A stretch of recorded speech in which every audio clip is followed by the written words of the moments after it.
সকালে ঘুম ভাঙলো ময়ূরের ডাকে। এখান থেকে আমরা ময়ূর দেখতে পাচ্ছি, দূরে ময়ূরগুলো সব ঘুরে বেড়াচ্ছে। আর এই যে এখানে সূর্য উঠছে, আর পালক নিচু হয়ে হয়ে ময়ূর দেখার চেষ্টা করছে। পালক ঠান্ডা বাইরে, এখন এই যে এখানে দেখছো ওই ব্লু কালারটা, একটু বড় পিকক। ওই যে এই মাঠে ময়ূর ঘুরে বেড়াচ্ছে। এবার তাতু এসছে, তাতু এসে আরো কাছে একটা ময়ূর ডিসকভার করে। আমি তো অন্ধ, চশমা নিয়েও অন্ধ। আরে বাস কালকে আমাদের ব্রেকফাস্ট চলে এসছে, স্যান্ডউইচ, স্যালাড থেকে নিরামিষ খাবার হলেও এখানে খাবারের অপশন অনেক বেশি এবং খাবারের কোয়ালিটিও খুব ভালো। আর যে ত্রিভঙ্গললিতের দেশে এসেছি তার প্রিয় খাবার মাখন মিছরিও রয়েছে পর্যাপ্ত পরিমাণে। ব্রেকফাস্ট করার পর আমাদের গন্তব্য আপাতত রাধাকেলিগঞ্জ। রাধাকেলিগঞ্জে যাওয়ার উদ্দেশ্য অবশ্যই প্রেমানন্দ বাবা। যদি পরের দিনের সৎসঙ্গ বা একান্তিকের টোকেন পাওয়া যায় সেটাই আপাতত আমাদের লক্ষ্য। কিন্তু যেহেতু আইটিনারিতে আরও অনেক কিছু রয়েছে, কি হবে না হবে আমরা তা নিয়ে যথেষ্ট সন্দিহান। আমরা পৌঁছে গেছি রাধাকেলিগঞ্জে, ওই যে বোর্ড ওখানে, আমরা নাম লেখাবো। ঢুকে গেছি।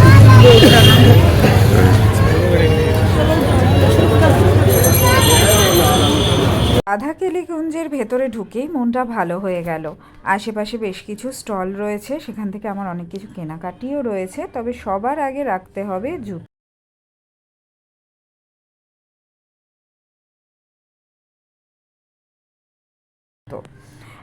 সেই সব সেরে ওই যে দূরে বিল্ডিং দেখা যাচ্ছে, ওখানে বসে বাবা প্রবচন দেন, প্রেমানন্দ বাবা। হ্যাঁ চলো, এবার চলো ভেতরে চলো।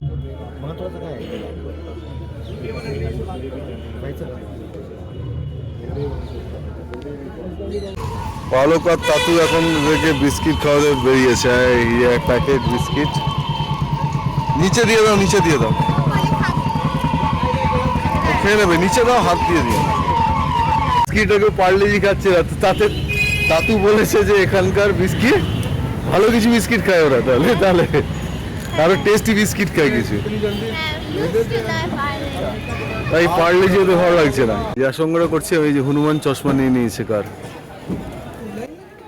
বৃন্দাবনে আসার পর থেকে জানলাম যে স্থানীয়রাই রাস্তাঘাটে এনাদের উৎপাতে চশমা পরে বেরোন না।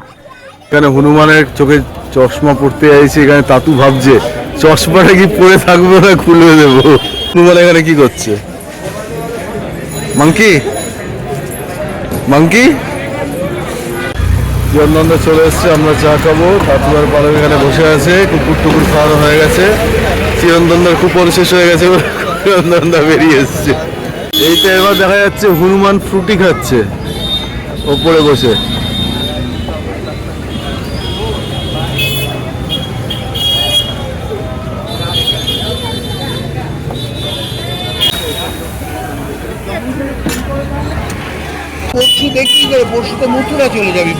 রাধাকেলিগঞ্জে এসে একটা কাজ হলো, একটা কাজ হলো না।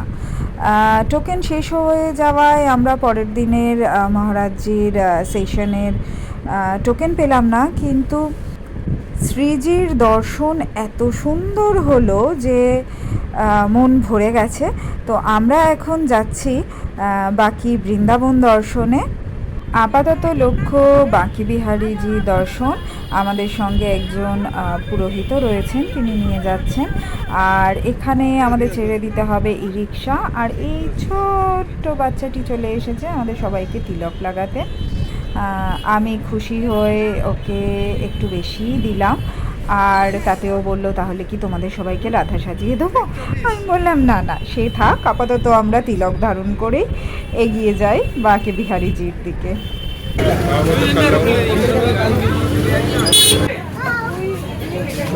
বাঁকে বিহারীজি যেতে যেতে আমাদের পথে যে কটা মন্দির পড়েছিল, পুরোহিত মশাই আমাদের খুব সুন্দর করে সেই মন্দিরগুলো দর্শন করালেন।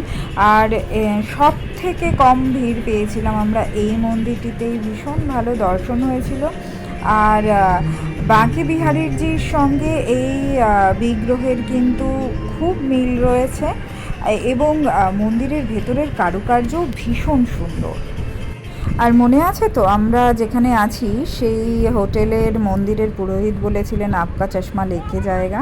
তো এই ব্যাগটা আমার চশমা তাক করেই নাম ছিল, কিন্তু আমি সঙ্গে সঙ্গে চশমা খুলে ব্যাগে পুরে নেওয়ায় আমার পেছনের ভদ্রলোকের চশমা নিয়ে উঠে গেছে। তো এখানকার দোকানদাররাও বেশ মজাদার, সঙ্গে সঙ্গে ফ্রুটি নিয়ে চলে এসেছে। ওই যে তিনি ফ্রুটি নিয়ে চশমা ফেরত দিয়ে চলে গেছেন। ত্রিভঙ্গ ললিত শ্রীকৃষ্ণের দেশে সেই জন্য কথাই আছে, ইহাকে ঠাকুর ভি টেরে ইহাকে বন্দর ভি টেরে।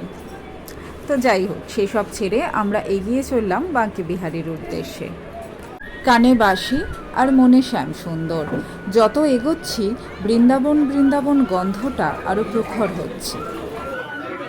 যত এগোচ্ছি ভিড় প্রবল হচ্ছে। একটু ভয় পাচ্ছে, কিন্তু আমাদের পুরোহিত মশাই আমাদের রাস্তা দেখিয়ে নিয়ে চলেছেন। অনেক ভিড় ঠেলে অবশেষে আমরা বাঁকে বিহারী মন্দিরের পেছনে পৌঁছলাম। এখানে পুরোহিত মশাই আমাদের বললেন জুতো খুলে রেখে হাত পা ভালো করে ধুয়ে নিতে।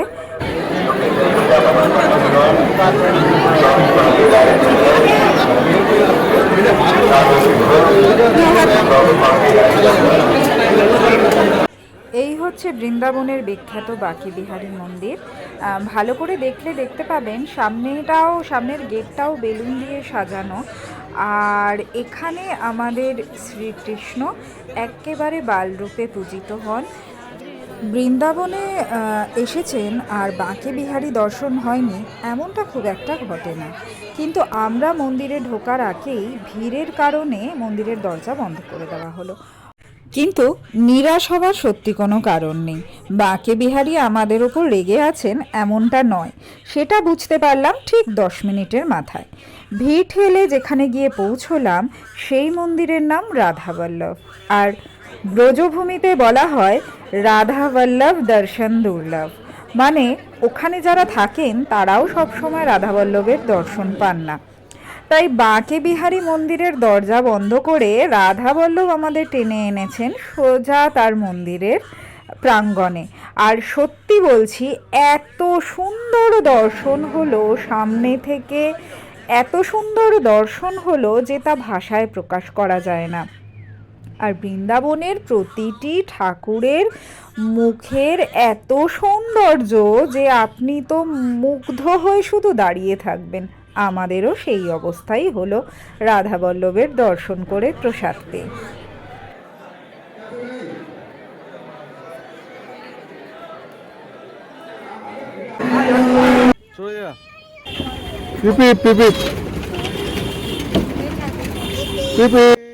রাধাবল্লভজির দর্শন করে আমরা বেরিয়ে পড়লাম সেবাকুঞ্জের উদ্দেশ্যে।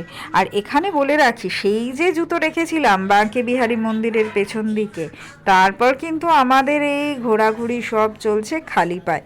চুপি চুপি বলে রাখি, এরকমটাই আমার মনের ইচ্ছে ছিল। আর আমার সেই ইচ্ছে যে বৃন্দাবনবাসীর সব কটা দিনই পূরণ করবেন, এটা কিন্তু আমার আগে জানা ছিল না। সেবাকুঞ্জে ঢুকতেই দেখা হলো এনার সঙ্গে।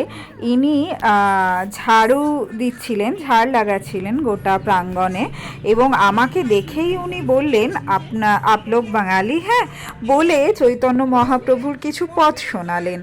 আমার সত্যি বলছি, মানে বৃন্দাবন ঘোরার এই প্রাপ্তিগুলো আমাকে পূর্ণ করে রেখেছিল। একটু তাড়াতাড়ি আয় রে বাবা, একটু তাড়াতাড়ি, 12টায় মন্দির বন্ধ হয়ে যাবে।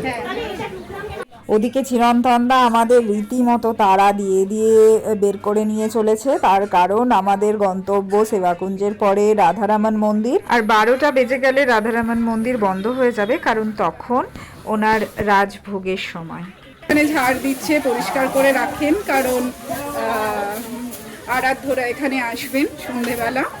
এই যে যত হনুমান দেখছো এখানে, এরাও সব বেরিয়ে যায়, সন্ধ্যের পর কেউ থাকে না এখানে।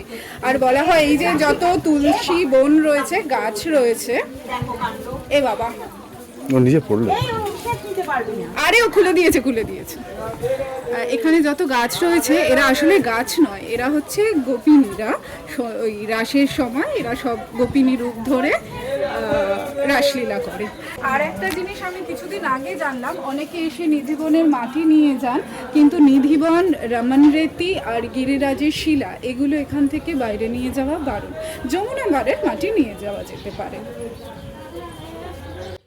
সেবাকুঞ্জে এখানে একটি কুণ্ড রয়েছে যার নাম ললিতা কুণ্ড। আর বলা হয় এই সেবাকুঞ্জে শ্রীকৃষ্ণ শ্রীমতী রাধারানীর সেবা করেছিলেন, তাকে রাসের জন্য তার শৃঙ্গার করেছিলেন। এই সমস্ত লীলা হয়েছিল এখানেই।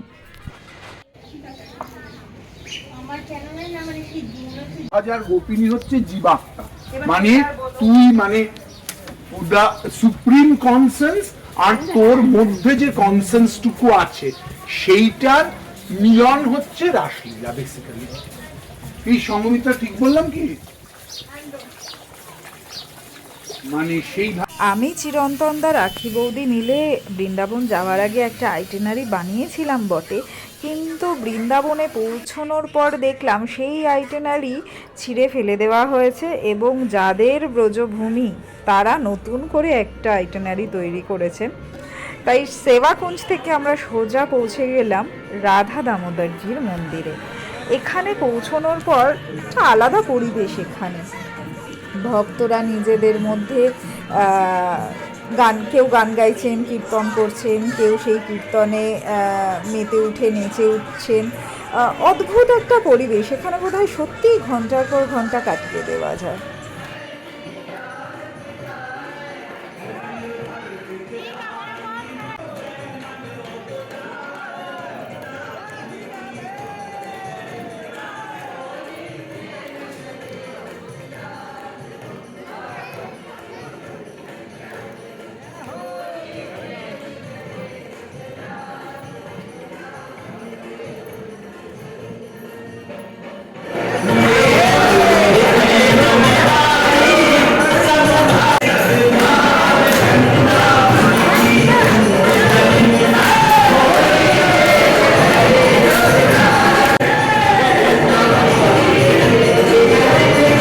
চশমা নিয়ে চলে গেছে। যেখানে ললিত ত্রিভঙ্গী শ্রীকৃষ্ণ, সেখানে তার সখারা যে শান্তশিষ্ট হবে সে তো আশা করা যায় না। ফলে রাধা দামোদর মন্দির থেকে বেরিয়ে যেটা হলো, আমি আমার চশমাটা খুলতে ভুলে গিয়েছিলাম, আর এই ভদ্রলোক এসে আমার চশমাটা নিয়ে চলে সোজা টঙে উঠে গেলেন এবং তাকে পাউরুটি ফ্রুটি ইত্যাদি ইত্যাদি অনেক কিছু কিনে দেওয়া হলো। তারপরে তিনি আমার চশমাটা ছাদের ওপর ফেলে সেসব খেতে চলে গেলেন। এবার ছাদ থেকে চশমা আনার জন্য স্থানীয় কটি ছেলে এগিয়ে এলো, বললো আমি এনে দেবো, কিন্তু ওদের 200-300 ওরকম রেঞ্জের টাকা লাগবে। তন্ময় খুব রেগে যাচ্ছিল, আমাকে বকাবকি করছিল। এবার দাঁড়িয়ে গেছি। मुझे रोना चाहिए, ऊपर से मैं इसका डांट खा रही हूँ, इनकी डांट खा रही हूँ, ये सब बोनस है। और ये रोटी का बिल তো অনেক আছে। वो सबको खिलाएगा वो।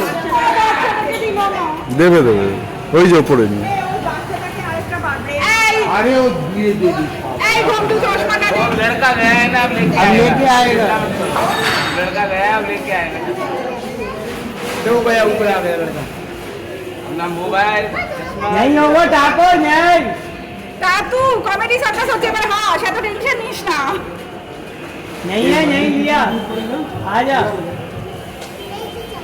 এই যে চশমা मिल गया ले दे। চশমা ফেরত পেয়েছে, বানন নিয়েছে, 30 টাকার বান উঠে গেছে, 300 টাকার উনি নিচ্ছেন। यही लोग ट्रेनिंग में के रखे हैं सारे। ट्रेनिंग दे रखी होती तो पर्स वगैरह मंगवा बैग का देते उसको बैग चल चल चल चल चल আরে চলে এগো আসছি। খুচরো দিতে হবে, আমি খুচরো দিয়ে আরে